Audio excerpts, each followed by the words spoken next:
Dear friends, welcome back to मैफी academy. मैं Jay sir इस यूट्यूब चैनल मैफी एकेडमी पर आपका स्वागत करता हूं। फ्रेंड्स, हम लोग जो ग्रेविटेशनल लॉ पढ़े थे, यूनिवर्सल लॉ ऑफ ग्रेविटेशन, जिसके माध्यम से हम लोगों ने एक फार्मूला भी पाया था F = gm1m2/r², उस पर अब हम लोग न्यूमेरिकल्स को सॉल्व करेंगे। कुछ इंपॉर्टेंट न्यूमेरिकल्स जो कि यूनिवर्सल लॉ ऑफ ग्रेविटेशन से प्राप्त फार्मूले पर बेस्ड है, उसको आज हम लोग लेकर प्रेजेंट हैं। तो चलिए, आज का पहला जो न्यूमेरिकल्स है जो कि formula universal law of gravitation से मिला है, उस पर सॉल्व करेंगे। वो क्वेश्चन ये है कि calculate the force of gravitation due to earth on a ball of 1 kg lying on the ground. यानी अर्थ के सरफेस पर एक बॉल है जो 1 kg का है, वो पड़ा हुआ है। तो उस बॉल और अर्थ के बीच जो ग्रेविटेशनल फोर्स है, जो फोर्स ऑफ अट्रैक्शन है, उसकी वैल्यू निकालनी है। तो हमें केवल क्या 1 kg बॉल का मास मालूम है, जबकि फॉर्मूला हम लोग देखते हैं तो फॉर्मूला में फोर्स ऑफ ग्रेविटेशन का जो फॉर्मूला होता है वो F = gm1m2/r² होता है। तो हमारे पास तो m1 अगर देखते हैं तो m1 मालूम है, लेकिन m2 मालूम हमें नहीं है। तो हम कैसे फाइंड करेंगे? तो हमें उस स्थिति में अर्थ का जो मास है वो नोन होना चाहिए, उसे याद करना पड़ेगा, उसे रट जाना पड़ेगा। और उस बॉल और उस अर्थ के सेंटर के बीच का जो रेडियस है, यानी सरफेस और सेंटर के बीच का जो रेडियस है, यानी अर्थ का जो रेडियस है, उसे भी हमें याद करना पड़ेगा। अगर वो याद है तो इस फार्मूले का यूज करके हम जो बॉल है जो ग्राउंड पर पड़ा हुआ है, उसके बीच का जो फोर्स ऑफ ग्रेविटेशनल है, जो फोर्स ऑफ ग्रेविटेशन है, उसको हम लोग फाइंड कर सकते हैं। तो चलिए पहले हम लोग देखते हैं कि जो हमारे पास इंफॉर्मेशन है वो क्या क्या है। तो सॉल्यूशन में हम लोग लिखेंगे, सॉल्यूशन में वी हैव m1 जो मास है ऑफ अर्थ का, मास ऑफ अर्थ, उसको लेते हैं हम लोग 6 × 10⁻24 kg, ये मास ऑफ द अर्थ है। m2 जो है, जो बॉल है, उसकी जो मास ऑफ बॉल है, मास ऑफ बॉल है वो कितना है 1 kg। और दोनों ऑब्जेक्ट के बीच जो डिस्टेंस है, यानी रेडियस ऑफ द अर्थ, यानी जो r है, वो होता है 6.4 × 10⁻6 मीटर।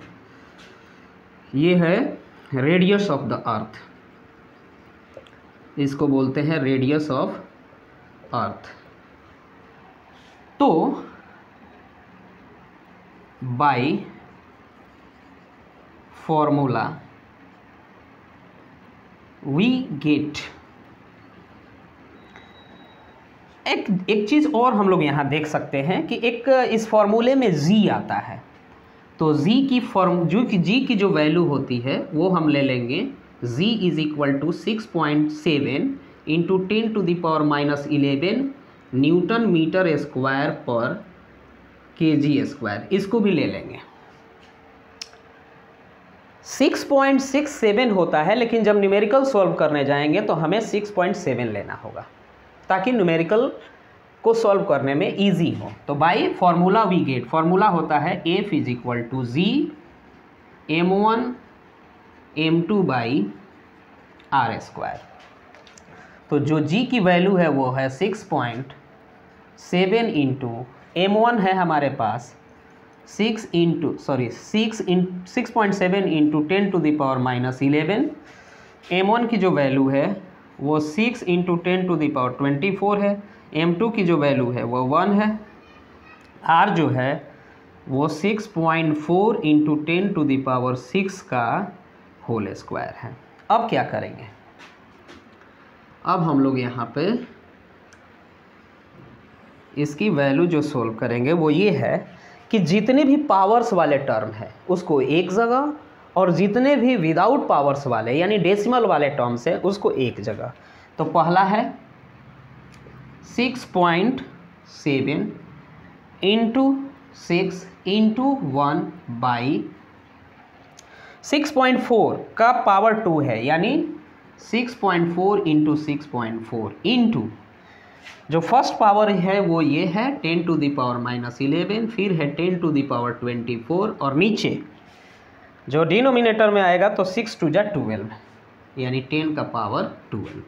अब ये एक डेसिमल से इस डेसिमल को ख़त्म कर देंगे, इस डेसिमल को हटाएंगे तो यहाँ 0 आएगा, तो हमारे पास बचा 6 into 7 into 6 into 10 into 64 into 64 into 24 में से 11 गया, 10 to the power 13 by 10 to the power 12 cancel करेंगे तो एक 10 बचेगा, तो ये आ गया आपका 67 इंटू 6 इंटू 10 10 जा 100 बाई 64 इंटू 64, 16 चौका 64, 25 चौके 100, सॉरी 16 चौका 64, 25 चौका 100, फिर 8 दूना 16, 3 2 जा 6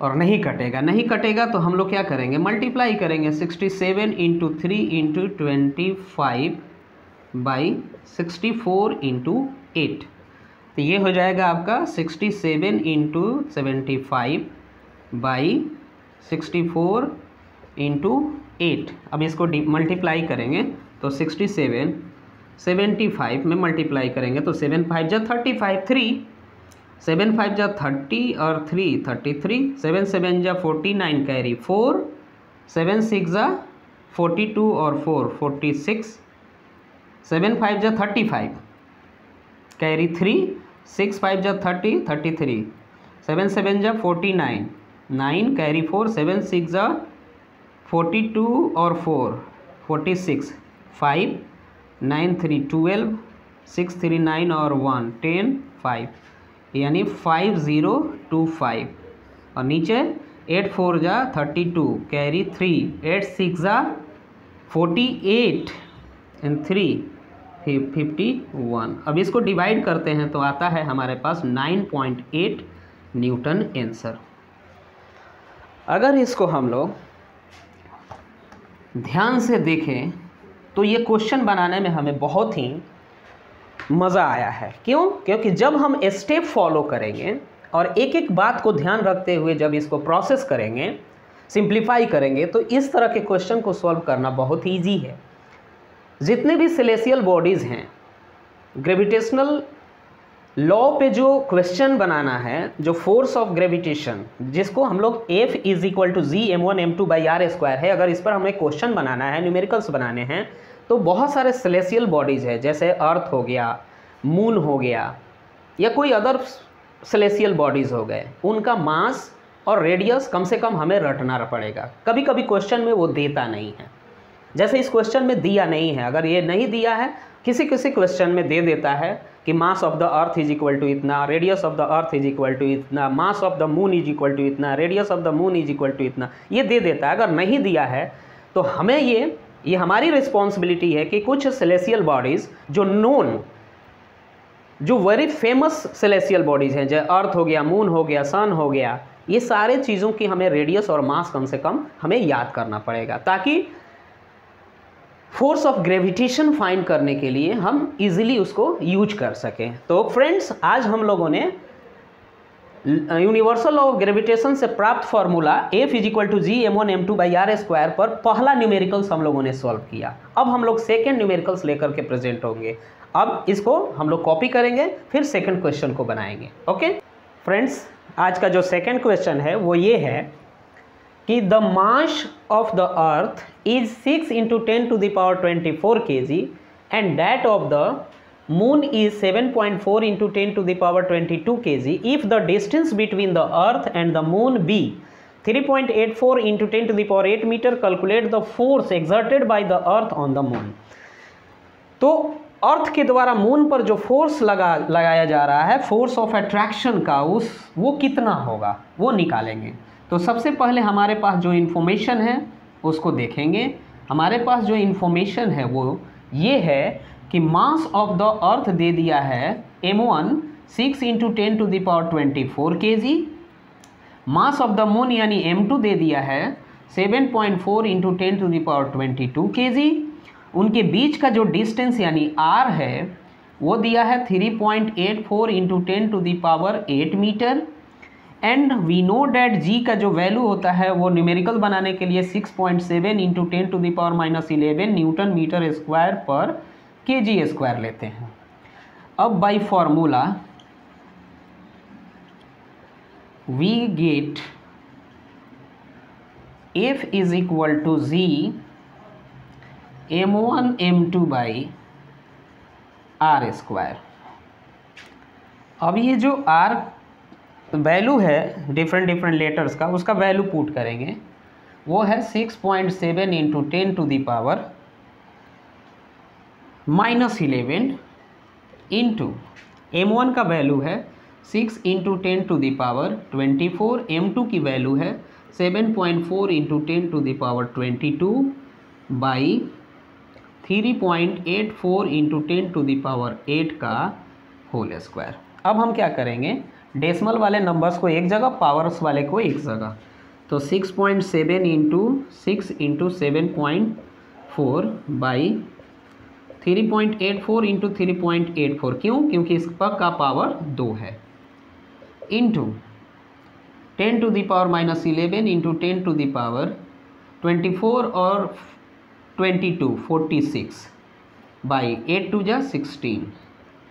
ये डेसिमल हटेगा तो यहाँ 1 0, फिर ये डेसिमल हटेगा तो 1 0, ये डेसिमल हटेगा तो यहाँ 0 0, फिर ये डेसिमल हटेगा तो 0 0, 0 0 से कैंसिल आउट हो गया। 67 into 6 into 74 into 100 by 384 into 384 into 6 में से 1 गया 5, 4 में से 1 गया 3, यानी 10 का पावर 35 बाई 10 का पावर 16।